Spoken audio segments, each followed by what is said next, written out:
사람들에게 자신감이라고 하는 것이 있습니다. 자신감. 자기가 스스로 할 수 있다는 믿음을 자신감이라고 합니다. 요즘에는 근자감이라는 말도 있더라고요. 근자감. 이 근자감이란 말이 뭔지 아십니까? 근거 없는 자신감이 근자감입니다. 근데 우리는 근자감이 아니라 자신감을 가지고 있죠. 이 자신감을 만드는 것 중에 하나가 성공 경험입니다. 지금 이스라엘이 여리고를 정복하고 아이성을 처음에는 실패했지만 다시 정복하고 가나안 원주민들을 정복하고 땅을 차지했습니다. 이렇게 성공할 수 있었던 것은 그 전에 이스라엘이 이미 성공 경험이 있었기 때문에 그 성공 경험을 가지고 이렇게 승승장구할 수 있었던 겁니다. 무엇보다 이스라엘 백성들이 이렇게 가나안 땅을 쉽게 차지할 수 있었던 것의 가장 큰 원인은 하나님 말씀의 순종이었겠죠. 또 하나 그들의 성공 경험이었습니다. 이 성공 경험 중에 제일 대표적인 게 뭐냐면 요단강을 건너기 전에 요단 동편에 있는 헤스본 왕이라고 하는 사람 시혼과 바산 왕 옥이라는 사람을 물리쳤던 성공 경험이 요단강을 건넌 이후에 이 가나안 땅을 정복하는데 큰 힘이 되었던 겁니다.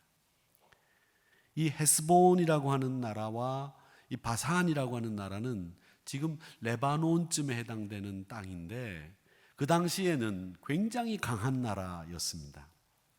그리고 이 레바논이라고 하는 것은 지금도 굉장히 비옥해요. 그래서 이 가나안 팔레스타인 지역 이스라엘이 있는 곳은 가뭄이 들어도 이 레바논 땅은 가뭄이 잘 안 듭니다. 그냥 물만 뿌리면 뭐든 심으면 잘 나는 그런 옥토입니다.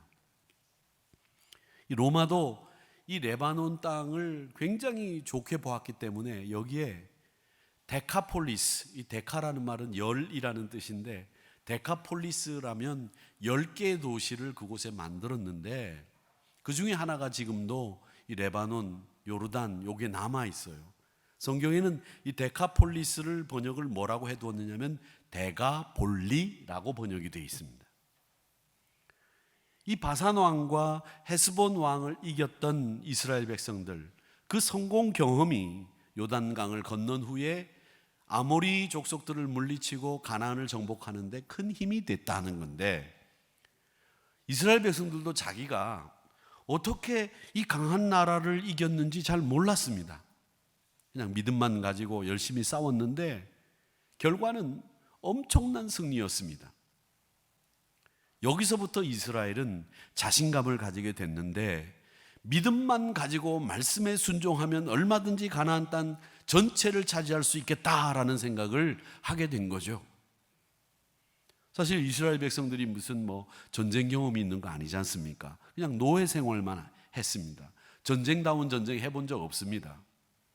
그런데 말씀에 순종하고 여호와의 뜻을 따르다가 승리하는 경험을 한 거예요. 이 성공 경험이 이스라엘을 가나안 땅을 차지할 수 있는 강력한 나라로 만들게 됐다는 거죠. 여러분, 우리가 예수 믿는다고 하지만 사실 우리 한 분 한 분들이 다 탁월하신 분들이시지만 나를 이렇게 보게 되면 내 자신이 그렇게 별반 탁월하거나 이런 것도 없어 보일 때가 있습니다. 내가 세상에서 성공할 수 있을까? 그런데 내가 뭔가 잘할 수 있고 뭔가 색다른 다른 사람들이 대단하다고 생각하는 성공들을 경험하게 되면 그 다음부터는 상상할 수 없을 정도로 엄청난 일들을 감당할 수 있는 능력이 생긴다는 거죠. 거기에 기도하고 말씀대로 살았더니 우리가 승리하고 성공했다라고 하는 경험들이 생기게 되면서 우리가 뒤를 딱 돌아보니까 와, 내가 말씀에만 순종하고 기도하고 그냥 열심히 헌신하고 살았는데 이렇게 아름다운 열매들이 나에게 주어져 있네? 이걸 보게 될 때가 있어서 깜짝깜짝 놀랄 때가 있다는 거죠. 기도하고 말씀대로 살았더니 승리하고 성공하고 있었다는 겁니다. 헌신하고 예수님 말씀 잘 믿었더니 잘 되어 있더라는 겁니다. 이런 성공 경험이 우리 신앙을 더욱 공고하게 단단하게 만든다는 것이 사실입니다. 이후에 여호수아가 정복한 왕들의 이름이 쭉 나옵니다.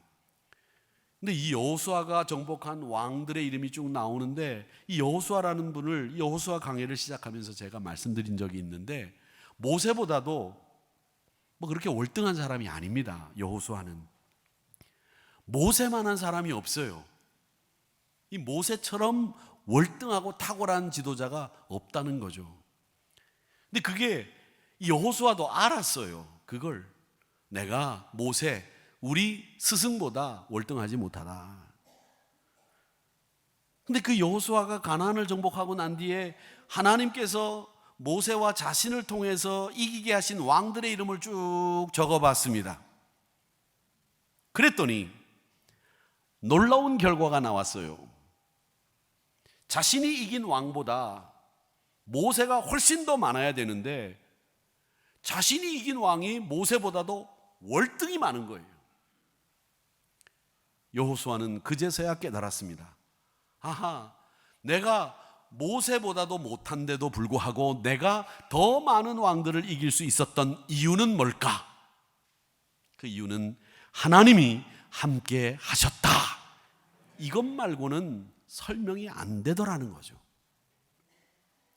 자신은 순종한 것밖에 없는데, 자신은 부족하고 못났고 늘 만년 이인자였는데, 하나님이 쓰시니까 어떤 위인보다도 더 훌륭한 일들을 감당할 수 있게 됐다. 이 중요한 원칙을 여호수아는 자신이 이긴 왕들의 이름을 적으면서 배우게 된 겁니다. 여호수아에 나오는 이 정복한 왕들의 이름은 바로 우리에게 그걸 가르쳐 줍니다.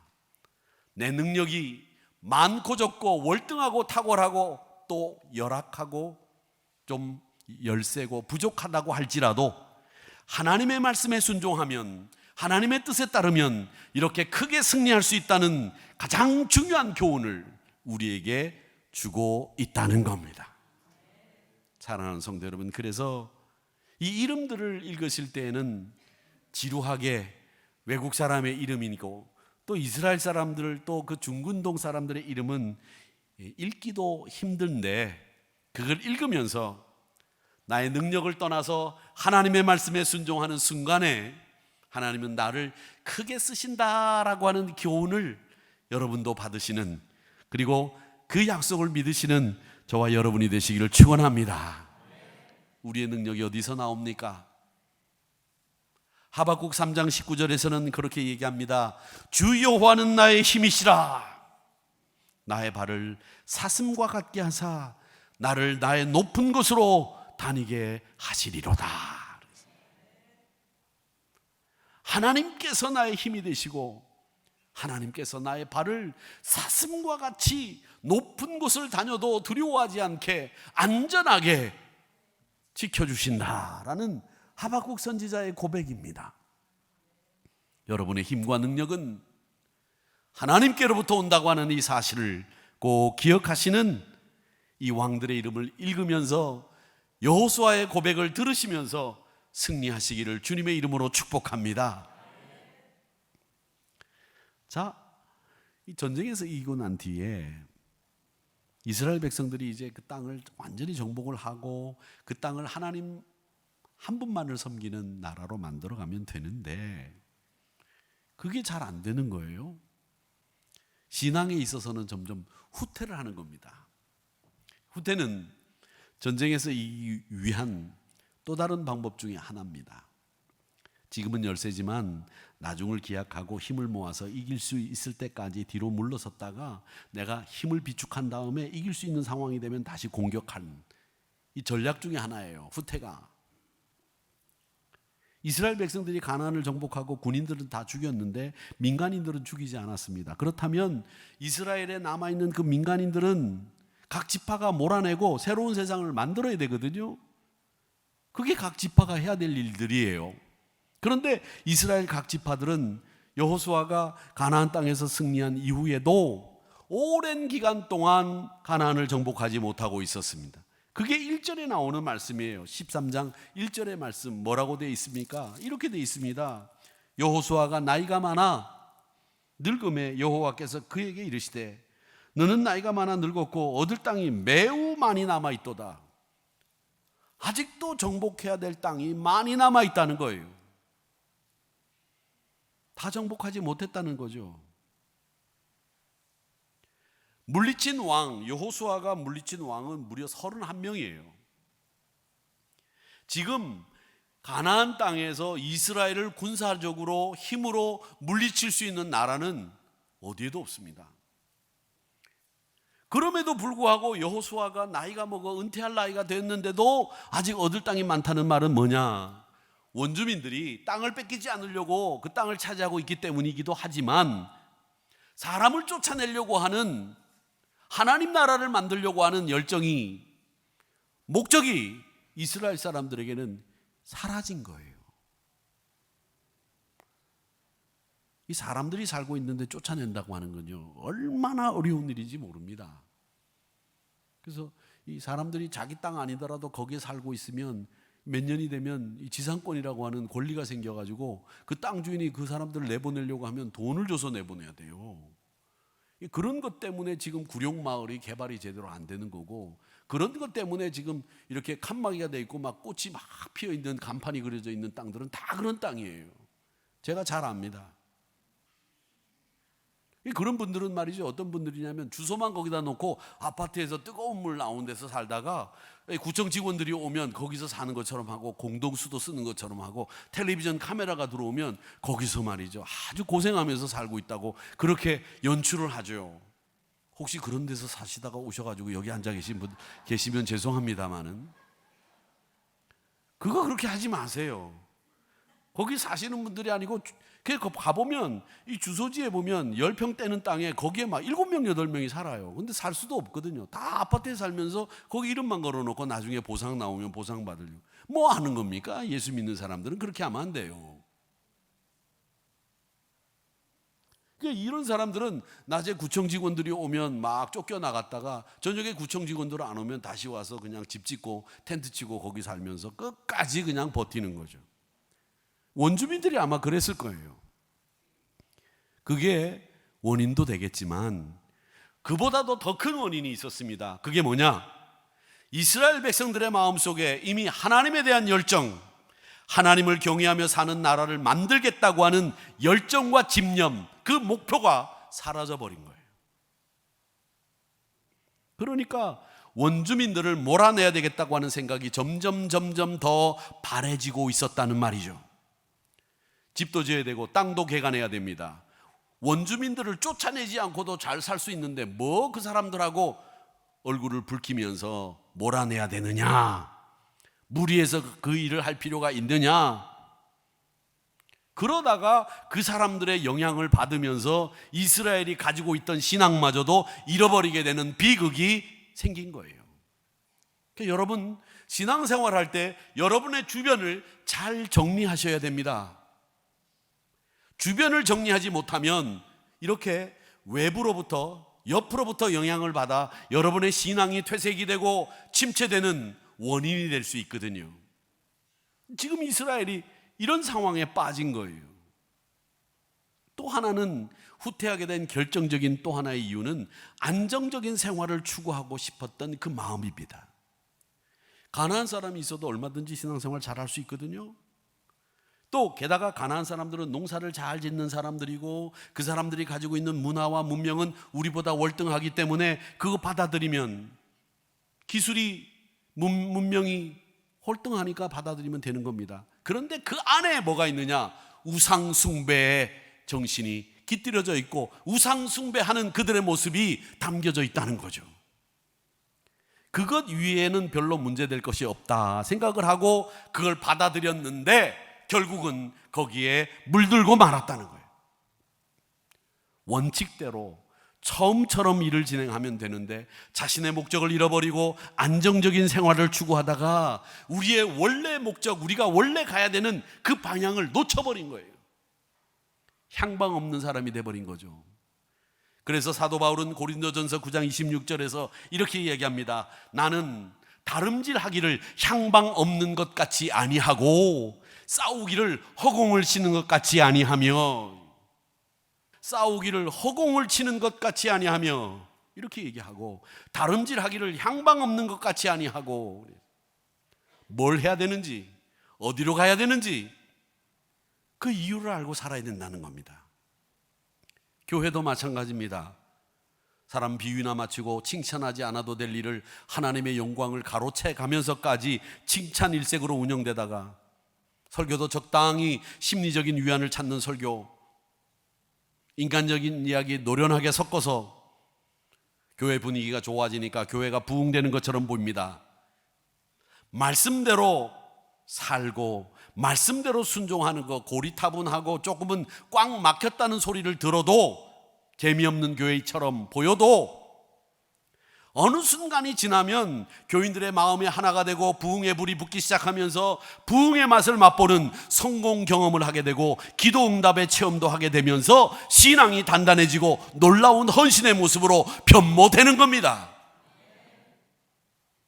인간의 생각이 지배를 하니까 교회가 세속화되고 성도들이 세상과 교회에 발을 걸치고 살면서 하나님의 뜻을 구하는 작업을 안 하는 거예요. 사랑하는 성도 여러분, 그렇기 때문에 우리가 뭘 판단하고 결정할 때는 항상 하나님의 말씀에 성경적인 기준을 먼저 찾고, 그리고 그 일에 노련한 어른들의 자문을 구하고, 그리고 여러분의 생각을 가미해서 판단하고 결정하셔야 바른 판단을 할 수 있습니다. 저는 성경적인 기준만 가지고 판단하라고 말씀드리고 싶지 않아요. 성경적인 기준을 제일 먼저 묻고 찾고, 그리고 신앙적인 어른들의 자문을 구해서 그분들이 성경적인 기준을 가지고 결정하고 판단했을 때 그 결과를 아는 노하우를 자문을 구해서 얻고, 그리고 여러분의 생각과 여러분의 경험을 더해서 결정하면 틀림없는 결정이 될 수 있다는 거죠. 그런데 이 하나님의 기준이 없는 이런 결정과 기준이 우리 그리스도인들 삶에도 너무 많이 생긴다는 거죠. 이렇게 될 때 침체와 후퇴가 일어나게 된다는 겁니다. 사무엘상 15장에 보면 이런 일들이 있었거든요. 자기 기준 따라서 판단하고 행동했던 사울이 이제 아말렉을 치게 되는데, 이 아말렉은 블레셋과 마찬가지로 이스라엘을 계속 괴롭혔던 민족이었습니다. 근데 이 아말렉은 더 비열하고 치사한 민족이에요. 제가 그 르비딤 이야기를 하면서 말씀드렸는데, 공격을 하면 군인들끼리, 그러니까 정규 병력끼리 전쟁을 해야 이게 전쟁인데, 전쟁을 하면서 정규 병력끼리 경쟁을 하는 게 아니라 어린아이, 여자, 노인, 약자, 환자 이런 사람을 먼저 공격하는 거예요. 그래가지고 거기에 정신이 뺏겨 있을 때 정규군을 공격하는 거죠. 이게 아말렉이 가지고 있는 비열한 방법이에요. 여러분, 저희는 어릴 때 서부 영화를 보면서 그 서부 영화에 나오는 많은 그 위인들은 말이죠, 탁 총을 들고 결투할 때 하나, 둘, 셋 돌아서 빵 쏘게 돼 있었잖아요. 그렇죠? 근데 아말렉은 하나, 둘, 셋 빵이 아니라 하나, 둘, 빵, 요런 족속이 아말렉이에요. 얼마나 야비해요. 치사하게 그지없죠. 그러니까 그 민족을 쳐야 되는 거예요. 하나님이 그 민족을 치기 전에 사울에게 뭐라고 말씀하셨느냐면, 사무엘상 15장 3절에 보면 이렇게 얘기하셨습니다. 지금 가서 아말렉을 쳐서 그들의 모든 소유를 남기지 말고 진멸하되 남녀와 소아와 젖먹는 아이까지 다 죽여라. 우양, 낙타, 나귀 다 죽여라. 좀 잔인한 명령이에요. 비인간적인 명령이죠. 우리 윤리 기준에는 맞지 않아요. 그리고 나귀까지 죽이는 일은 손해잖아요. 나귀와 낙타가 무슨 신앙적인 영향을 끼친다고 그것까지 다 죽여야 됩니까? 그럴 필요 없어 보여요. 그런데 하나님은 잔인하게 하나도 남김없이 젖먹는 아이까지 다 죽이라고 말씀합니다. 자, 그런데 어떻게 됐는지 보세요. 사울이 아말렉을 공격하면서 군대를 소집했습니다. 4절을 읽어보겠습니다. 뭐라고 되어 있느냐면 사울이 백성을 소집하고 그들을 들라임에서 세어보니 보병이 20만 명인데 유다 사람이 10,000명이라. 유다 사람이 10,000명이면 19만 명은 유다 사람이 아니라는 거예요. 그 19만 명은 누구냐? 용병이에요. 돈을 주고 산 사람들이란 말이죠. 용병은 목숨을 걸고 전쟁을 하는 사람들이기 때문에 돈도 한두 푼 줘서 될 일이 아닙니다. 그랬기 때문에 용병들에게 돈을 지불해야 되는 사울의 임무가, 사명이, 책임이 있는 거죠. 그런데 전쟁이 끝나고 난 뒤에 이 용병들에게 돈을 줘야 되는 것 때문인지 몰라도 사울은 어떻게 행동을 했는지 보세요. 9절입니다. 사울과 백성이 아각, 즉 아말렉의 왕입니다. 그의 양과 소, 가장 좋은 것 또는 기름진 것과 어린 양과 모든 좋은 것을 남기고 진멸하기를 즐겨 아니하고 가치 없고 하찮은 것은 진멸하니라.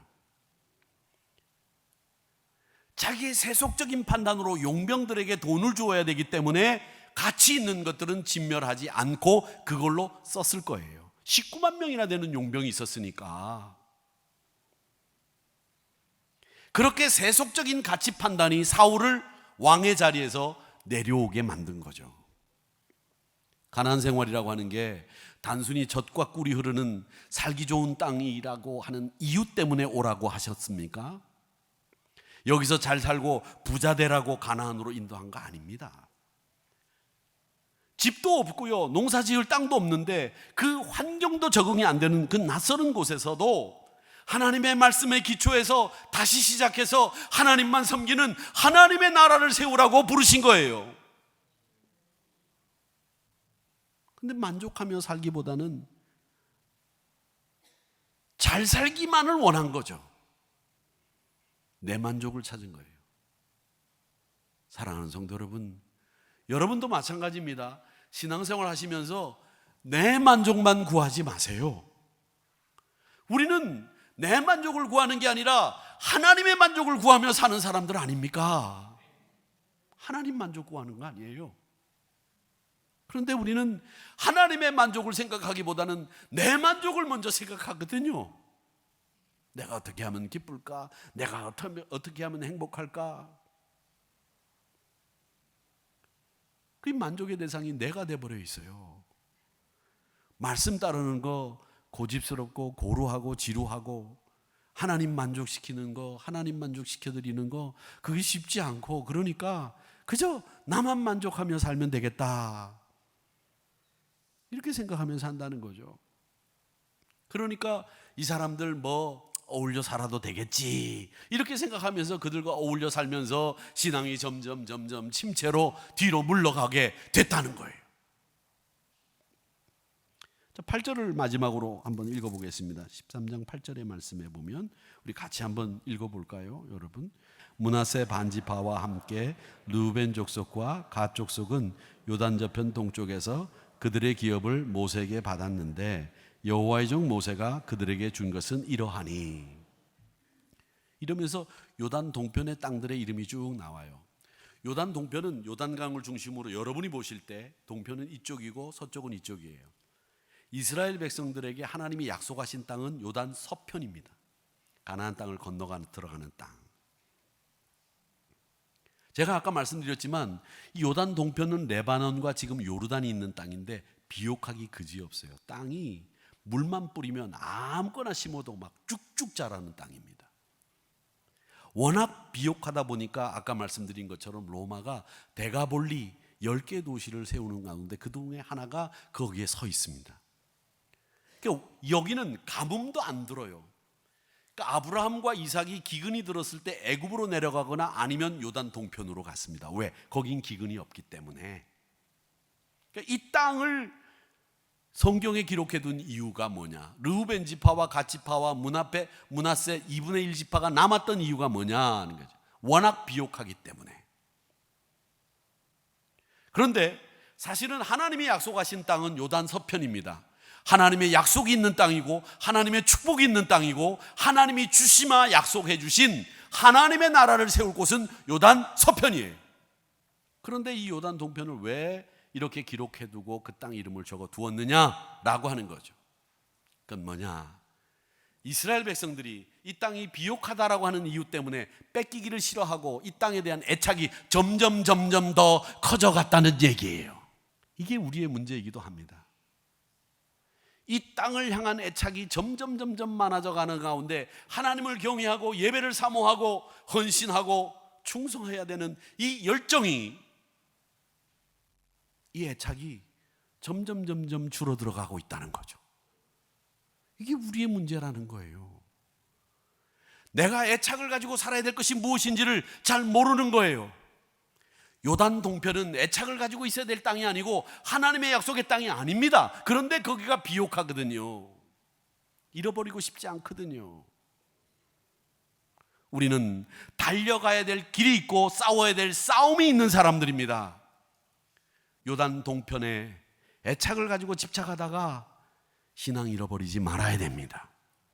우리에게 은혜가 주어졌다면 그 은혜를 열심히 선용하고 열심히 사용해야 될 책임이 우리에게 있는 거예요. 괜한 요단 동편 같은 그 땅의 애착을 가지고 그곳에 마음 두지 말라는 뜻이에요. 그게 오늘 이 8절 말씀이 우리에게 주는 교훈이라는 말이죠. 요단 동편의 땅은 이러하니라고 그저 평범하게 쓰여져 있지만 그곳에 이스라엘 백성들이 애착을 두고 있었다는 이야기. 로마서 6장 14절에서는 이렇게 얘기합니다. 죄가 너희를 주장하지 못하리니 너희가 법 아래 있지 아니하고 은혜 아래 있음이라 그랬어요. 우리는 은혜 아래 있는 사람이지 법 아래 있는 사람들이 아니에요. 그러니까 은혜를 사모해야 되고 은혜에 애착을 가지고 있어야 되는 사람들이에요. 이스라엘처럼 하나님의 선물을 잘 사용하지 못했던 이런 모습 여러분에게 혹시 있지는 않습니까?